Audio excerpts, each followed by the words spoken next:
Hello, everyone. I'm Alan Cotter, and you're listening to Call Talk for March 15th, 2023.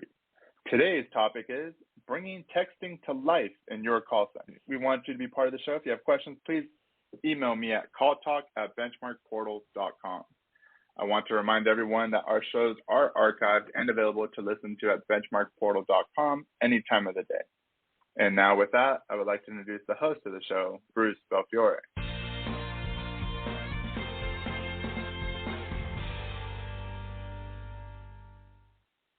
Well, Alan, since we are live on air, I'm going to get started, and hopefully we'll get Bruce back pretty quickly. So my name is Gary Pudles, and I'm today's guest, and I think today's partial host as well. So we want to welcome everybody to the show, and for those of you who don't know me, my name is Gary Pudles. I'm the president and CEO of AnswerNet. AnswerNet is a full-service contact center and technology company which operate in about 47 states and 4 provinces in Canada, plus having international delivery locations around the world. Today's topic that we were going to talk about is bringing texting to life in your call center. For those of you who don't know the background, texting via SMS on the cell phone was first brought to life. Basically, there was messaging on the Nextel handsets, and then 3 companies were pioneer preference winners from the FCC and built the first cellular networks that allowed for texting. And I had the honor of being on one of those pioneer preference winners. At the time was known as American PCS, and today it's known as Sprint. The interesting event, the day we knew that texting was going to be interesting, was when the engineering department all were watchers of Melrose Place, and one of the characters on Melrose Place died, and one of the lead engineers took the time to actually draw a caricature of the person on Melrose Place and send it out to the engineering department. And that instant ability to communicate was really the beginning of texting in the U.S. I think I hear our host Bruce back on. And Bruce, I was just sharing with the audience the origins of texting via cell phone in the U.S. And, now we can move ahead with any questions you might have. Excellent. Okay, thank you very much. Can you hear me now? We hear you perfectly. We can hear you now. You can hear me? Okay, wonderful, wonderful. And I apologize to the rest of our audience. I happen to be down in Mexico City right now for a conference, and I guess the line wasn't that good. But anyway, Gary, thank you very much for just stepping in and moving things along. So what I was saying at the beginning that people couldn't hear was that in our over 10 years of doing a call talk, we haven't actually had a show dedicated specifically to texting. So we're really happy to have this opportunity today to get Gary's insights on how to make texting come alive for centers. And I think that people who listen to this show probably fall into one of a couple of different categories. One is those folks who are basically call centers and do the voice channel and are just dipping their toes in with texting, and they want to understand better how they should do that and how they can master that channel as well. And then there's others who are doing texting already, and who want to know what the next level of best practices is. So, Gary, I wonder if you could take a minute to address each of those audience components to indicate what your ideas would be, what your advice would be, what your experience is that you could share. It's my pleasure to share my experience. And again, thank you for having me on the show today. The first thing I want to make sure that everybody here recognizes is that texting, all landline numbers are now capable of being text-enabled.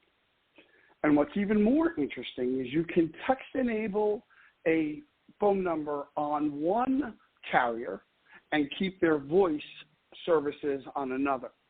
Now, some carriers are very tight about that, but if you push hard enough, you and your clients can do this. And the reason that's important is because for those of us in the call center business, it's really important to remember that anything is possible. And a lot of times people will tell you that you can't text enable this number or that number, or you have to use our carrier to do that. And that's fine as long as you can get the technical connection. But one thing to remember, so the first thing about texting I want all call center people to know is that the phone number is nothing but a identifier for that relationship on the texting network. And the texting network and the voice networks have nothing to do with each other. If you get blown away by text, it won't affect the number of simultaneous calls you can take.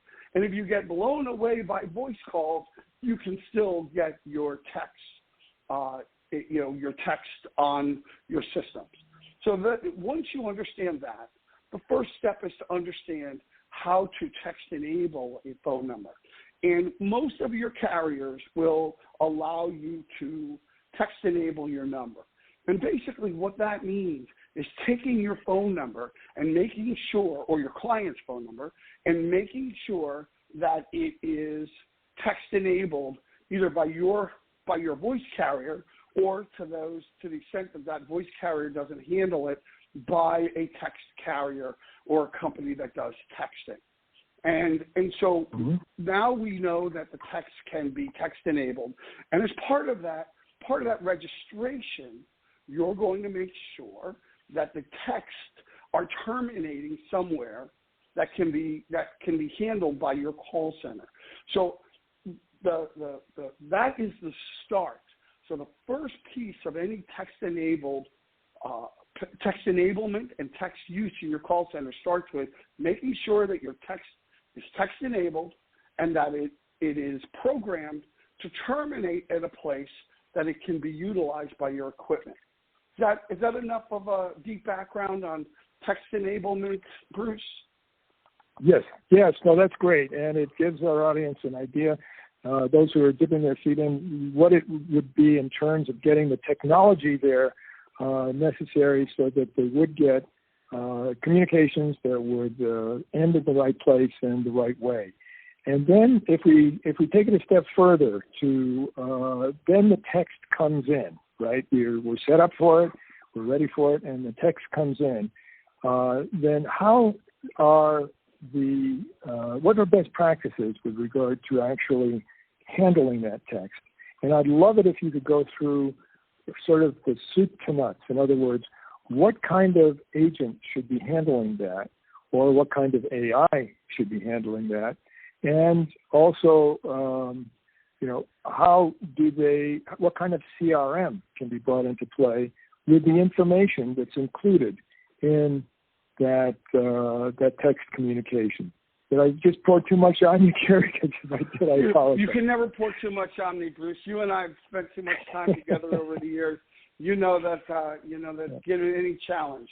So let's first start with, you can do anything with text that you can do with voice.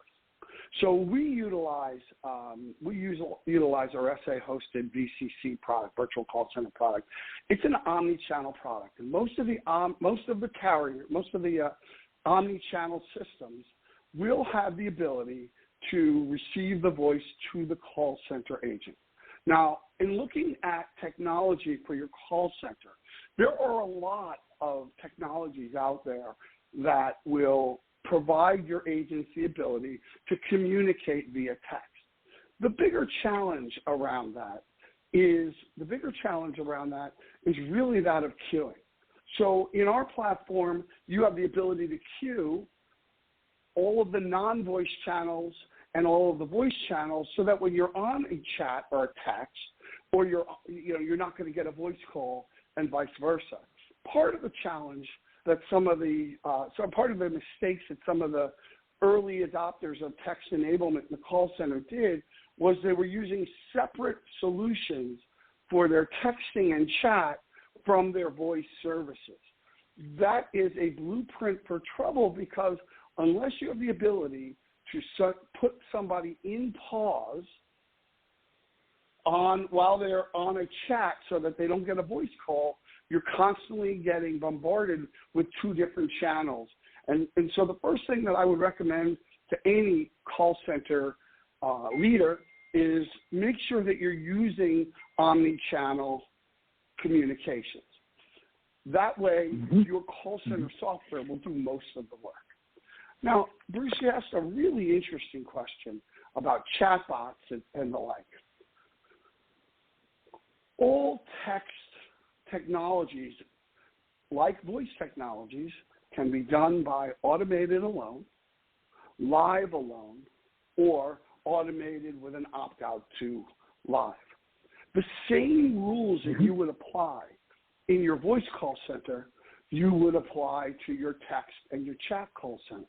It really is about the customer experience that you are looking to deliver to your customers, or in the case of outsourcers like me, the ability to deliver the customer experience that your customers, that your clients want you to deliver. So the big issue around texting, for the bigger businesses, that works really, really well. And for the businesses that are willing to allow their call center to answer 24/7, that's also a real positive. It's really important to understand that with texting, even more than voice, people are living in a 24/7 environment. And that 24/7 environment really begs the question of why hasn't texting in all of these years, because we launched texting in 1996, why hasn't it become even more so? And the real problem with adoption has not been the bigger call centers and the bigger companies, but the smaller companies. How are small companies dealing with it in their call center, and or how they're dealing with it? There's new technology out right now that now allows, if the call center or the person who owns the business doesn't answer the text, it can then be pushed back to the call center. So again, it's really about the customer experience that they want. And, you want an automated experience. I always recommend opting out to a live agent if somebody gets caught in an automated jail. But of course, that's because I own answering services and call centers. So I always want to be able to talk to a person. So, I'm at a conference right now, and the whole theme is around humanizing the CX experience in a world that's moving toward AI, right? And so there's a lot to pick apart there. So there's just one that I'd like to talk to you about for this question, and that has to do with the live experience.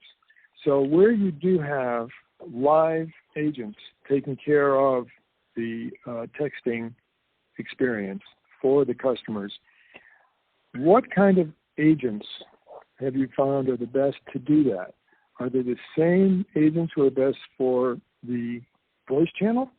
Are they the same as for other channels? Is there different screening, hiring that people should be thinking about in terms of people to take on board for the texting customer experience? So that's a great question.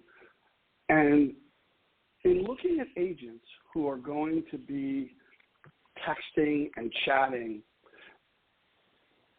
you really need to look at their language, their written language skills, and their ability to write cogently, in a quick way. So the bigger issue is you can have a bunch of automated answers that you just push through, maybe automated answers that get modified. At the end of the day, it requires a human who understands written language. And what is often shocking is that you have an agent who is so eloquent when they speak, and then they write like they didn't go to first grade. So texting, right. And by the way, it's also not educational driven. Just because somebody has graduated college or more doesn't mean that they are a great writer. I had a friend in law school who was an outstanding speaker. He was a great guy and a great analytical mind, but his writing was terrible. It was horrible. And I remember him getting a poor grade on a final exam in one of his classes, and the professor wrote, I actually gave you a better grade than what is written here because I actually have gotten to like you in your participation in class, and I know that you know the material. You just can't communicate it in a written way. And he found an area of the law where he was using a lot of forms so that he didn't have to do a lot of detailed writing. He was able to reuse a lot of the pleadings and the forms that he did in his practice, and he's been very successful his whole career. It's the same thing in the call center space. You know, there are a lot of people who don't want to talk.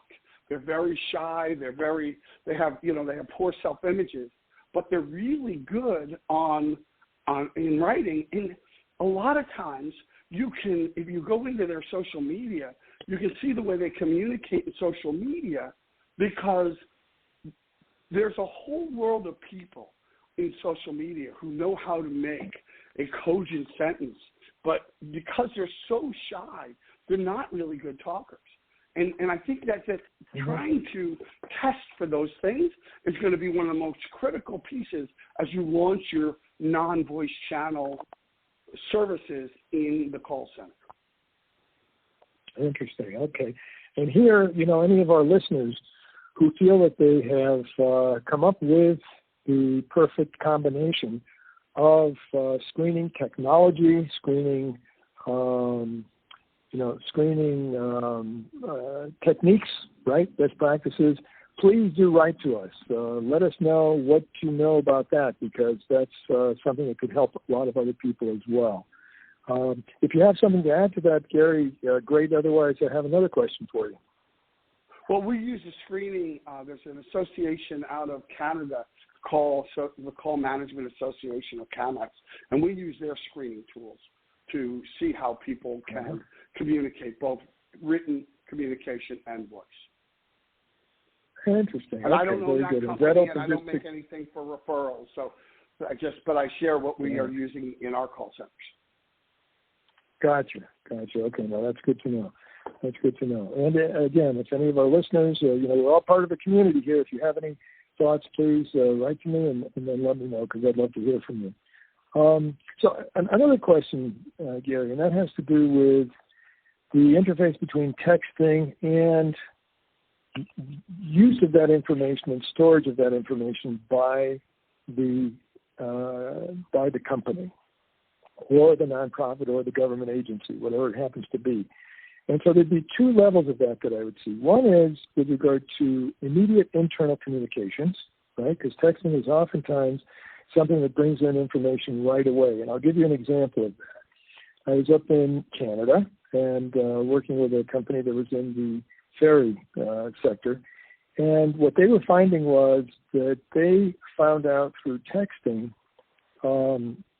what was going on with their ferries before they found out through their operations department. Okay? So if there was a breakdown of a ferry or a delay somewhere, they'd be scanning actually social media. This was a social media thing, not a texting thing, but close enough. And there's a lot of things that are, shared by them. And they would find out that, this or that was happening, and then they would call, and by scanning the social media, they would find out. They'd call their operations department. They'd confirm that it was true, okay?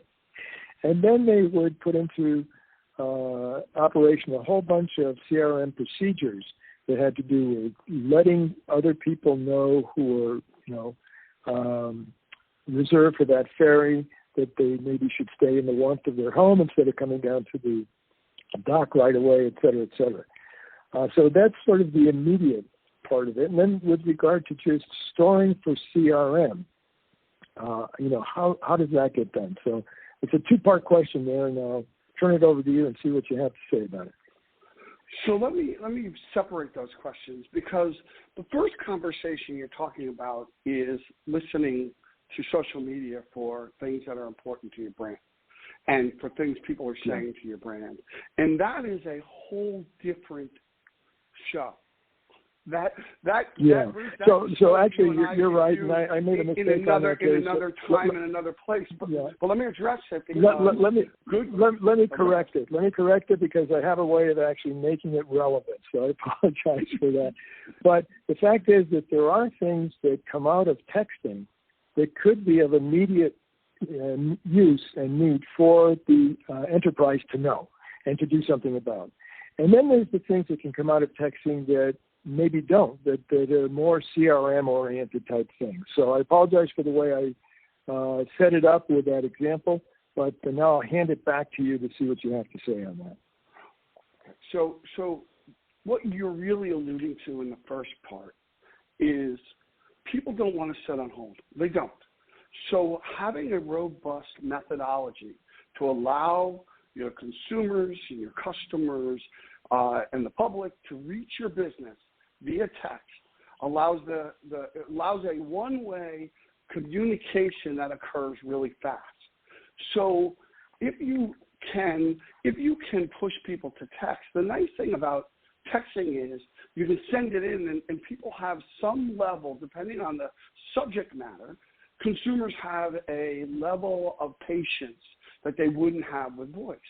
On voice, you have to sit on the phone, you have to sit on hold, and then when you reach somebody, they have to stay fully engaged in that conversation. And let me, so that there's no question about value judgment, I have a lot of voice clients, and we have nearly 10,000 voice clients. So that's not the issue. The issue is how people want to communicate in a various situation. So if you give them a phone number and let them text that number instead of calling, they can give you that feedback. It's immediate feedback. And whether you have the agents quickly responding or you're taking it in and responding in a different way. For example, you can get it in and you can give them an automated response saying, hey, we got this. We may have some questions, so can we have permission to text you back? At a later time, those kinds of things, so there's that. I know, because I've been a listener, I know that you've talked about the customer journey many times on this podcast. What you're describing is the way that you track the customer journey. So our software has the ability to track the customer journey, and we track it mostly by phone number and by email address. So any communication that you get on the text channel, you can push into your CRM or any business process software, because where we in the call center business and my role as the CEO of AnswerNet is we call it the business of any. Our job today is to allow any communication path connected to any business process software, anytime, anywhere, on any device. And by allowing consumers and allowing people to text in, you can get that information. You are giving them a quick experience, and then you can always interact more, but at least now you've given them a chance to say what they need to say, get you the information so your business can act on it quicker, or your client's business can act on it quicker. So then when you talk about taking that information and putting it into your CRM or whatever system that you use to track the customer journey, you can then see that becomes part of your data and your database. And with all of the tools, the other thing you can do with all the tools that are out there for quality that now read the text and then take from the text sanction and all of those things, you can take this data, push it into those kinds of systems without the cost of converting it to text, right? So you're not going to have the speech-to-text problem. You go straight into text, and you'll be able to do all of the same analytics that you're currently doing for voice. You have it in your CRM, so should you be one of those companies that track the customer journey, it's all right there for you, and you have the entirety of the conversation. Perfect. Okay, that's exactly what I was hoping to hear. So that's great stuff. We're starting to get to the end of our time together here, Gary, but I'd like to give you an opportunity to talk about anything else you think would be useful to our listeners with regard to this subject. The other two big pieces of the subject, which we really don't have time to talk about, there's one is compliance. There is a whole world of compliance issues that exist for texting. And the compliance, the rationale behind it is that texting is much more personal. We're much more likely to respond to texts than other forms of communication because, if somebody calls and you don't answer, a lot of times they hang up and they don't leave a message. If they text you, that sits on your phone with a notification until you respond to it. And the government doesn't like to annoy consumers. So the government says you need to have very strict, very strict approval to text from a business to text. Most of the stuff that we're talking about today is conversations that start with the consumer texting into your business as opposed to text marketing. There's a whole world out there of that. The other thing is what are called, the other thing is registering your text-enabled numbers. You are going to do a lot of texting out. You need to register those numbers and get permissions back and forth. Otherwise, the carriers will block you. And that's become, in the answering service business, where we got our start and where we still have a fairly large presence, that's still one of the problems because when the carriers see somebody pushing out a lot of messages without a lot of messages coming back in, it triggers their AI to say, wait a second, this person may be a spammer, and we want to block spam. Right. That is a huge thing. Texting is so much more personal. I can't tell you how many prospect meetings, how many client meetings I've sat in where some marketing person says, we'll just send them text. And I highly recommend not getting down that path to text marketing because the government doesn't like it and most people don't like it. Right. And if someone is interested in doing it, but doing it the right way, do you have any suggestions for them in terms of resources or thoughts on that? I'll just say call me, call AnswerNet because we can help you handle text. And I know this, I don't want this to be a sales pitch, but this is near the end. So I will say AnswerNet.com and Answer My Texts with an S, AnswerMyTexts.com are two places that you can go to get real help doing anything you need to with text, whether it's just helping you text enable your numbers and providing you with that all the way up through giving you software to handle your texting in your call centers or outsourcing those texts to my call centers. Okay. I guess I gave you that opening, Gary, didn't I? But I was also thinking about, what's that? I said I was doing great until the last 2 minutes. Exactly. You're holding back. You're behaving yourself. I was thinking also in terms of some of the associations in our industry that try to help companies to deal with compliance. So there are some good ones out there, PACE and others that PACE is where you and I met, Bruce. Nonprofit. Yes. And I'll just tell you, if you want a compliance, there's people like Michelle Schuster, the general counsel of PACE. There's a guy named Mitch Roth who's involved. These are some of the top lawyers in the compliance space. Right.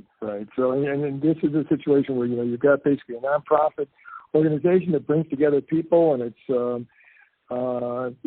has as one of its objectives to help with compliance. So that's, also another resource people might want to look into. Okay, Absolutely. Well, listen, we're at the end of our time together, but I really appreciate it. Thanks to everybody for sticking with us through little technical issues at the beginning. And Gary, thank you very much for sharing your insights with us. With that, I'll turn things over to Alan to wrap things up. Okay, thank you again, Gary. Bye now. Thanks again to Gary and to Bruce for your insightful discussion on today's show. Be sure to join us next month for another great show, or look at our huge selection of archived shows on hot topics at BenchmarkPortal.com.